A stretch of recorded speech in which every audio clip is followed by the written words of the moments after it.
Hi, I'm Jeff Marsacci, the Plain English Attorney, and you're at the #1 place to get simple answers to complex questions. We cover topics for attorneys, financial advisors, and the general public around estate and Medicaid planning, as well as some best practices for professionals. Our mission is to dispel myths, provide you some peace of mind, and hopefully have some fun along the way. Hi, this is Jeff Marsacci, the Plain English Attorney, and today we're going to talk about conflicting financial agents and why this is never a good idea. I have a lot of clients, and when I start talking with them about what do we need to do to put things into their estate planning documents, the first big question out of the big 4 questions that I typically ask my clients when we're trying to put together a plan is, who do you trust to handle financial things for you? If we put this plan together and you end up in a car accident and suddenly you're in a coma, and if it's a couple, both of you are in that coma, and you're in that coma for 3 months, you're in the hospital, somebody needs to grab the checkbook, pay the bills, keep everything afloat, make sure that when you get out, you're not having a house in foreclosure, the utilities turned off, somebody's keeping your life afloat so that when you get out, you're not left with a mess. Or if you don't make it out, all right, well, this is the person you want in charge of making sure that everybody gets what they're supposed to get and when they're supposed to get it. And typically we look for one person. If they can't do it, we have a backup. And then if they can't do it, there's a third. You don't ever want co-anything. I've got other videos on that, but let's stick with this conflicting financial agents. Sometimes I have my clients that say, oh, well, you're talking about the power of attorney. No, that's not the question I asked. I asked, who do you trust to handle financial things? Again, I'm the Plain English Attorney. I want to keep things as simple as possible. So that's the question I'm asking. Where that leads to, that list of those people, that should be the list of your successor trustees for your trust, the financial agents in your durable general power of attorney. That's also the list of the executors of your will, and the same list is the conservators of your estate. And conservator of estate, that's a way of saying like guardianship for an adult. If you end up in that situation where a judge feels they need to name somebody, you have that same 3 people. Well, why would you do that? Isn't that a lot for them to do? It's because you don't ever want to have 2 people in charge of your same finances and trying to reach the same goal, but they end up with different things that they have to grab and things they have to do.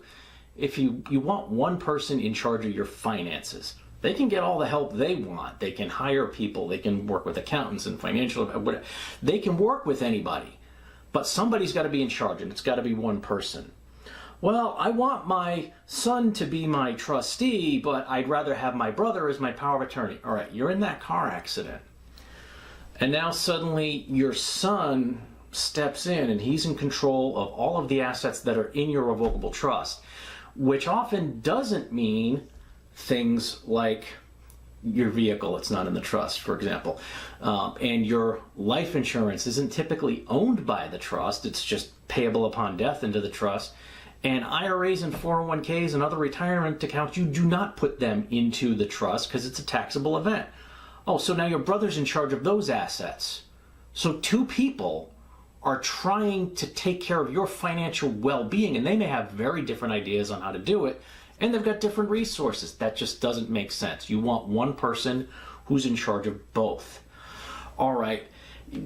Well, how about if I name a different person as the conservator of the estate? No. What that signals to a judge is, well, okay, if I'm sick for a couple of weeks or I'm in a coma or something, for a short period of time, these are the people I want in charge.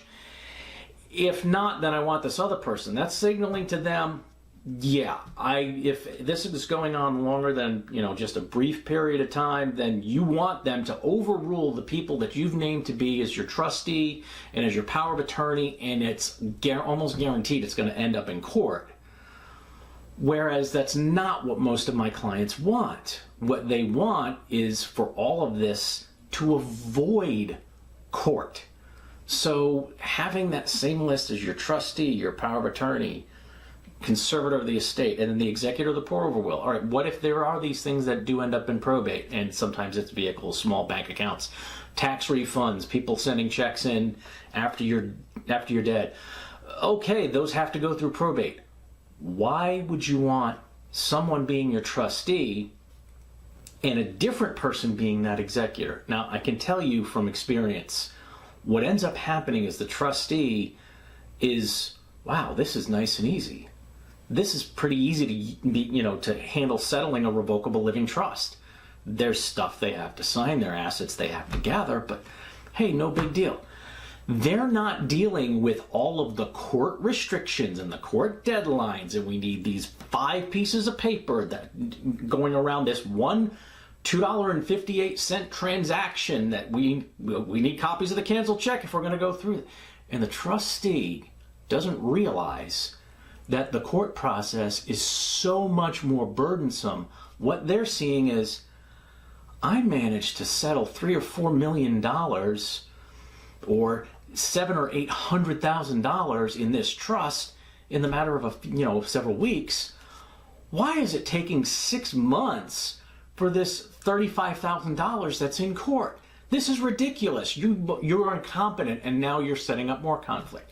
If it's the trustee who's also the executor, they're going to understand that things are different. So if you believe in the afterlife where you're able to look down and see what's going on with your relatives and see them, or some people say, well, if I'm, they believe these stories that if someone's in a coma, they can still see what's going on. If you want to see an absolute train wreck, then get people with different personalities and put different people into these positions who are supposed to be either taking care of your financial well-being when you're incapacitated, or handling the settlement of your assets so they get to the right people. Name conflicting people, and it's going to be that train wreck. So I always have to advise my clients, look, just stick with this list. Sometimes it becomes a little more difficult when you're dealing with a couple. They should have the same list if they're going to have a lot of joint assets.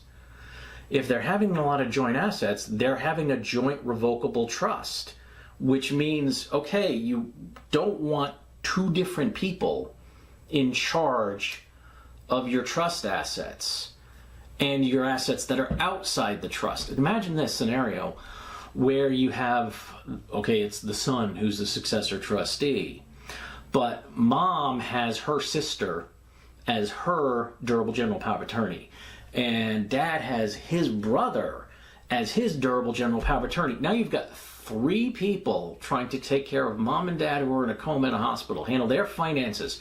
3 different people looking at different assets to try to take care of their financial well-being. It just doesn't work out. So again, just to keep it simple, I always advise my clients, come up with that list of 3 people in order who you trust to handle financial things for you. Then that list should go right across the board. And if it's a couple, there may be some compromise here in moving things around together to come up with a list, but you really should come up with a common list, because it really could create an awful lot of confusion, and it may end up in court, and that's not the purpose of putting together these types of documents. So I hope you found that information useful. I hope you were able to kind of think through that a little bit and realize, yeah, if you trust them to handle financial things, put them across the board in those positions. So as, again, Jeff Massachi, the Plain English Attorney, as always, stay safe, plan ahead, and enjoy life. We hope you found that information useful and easy to understand. To keep getting this great information, please like, subscribe, and turn on notifications.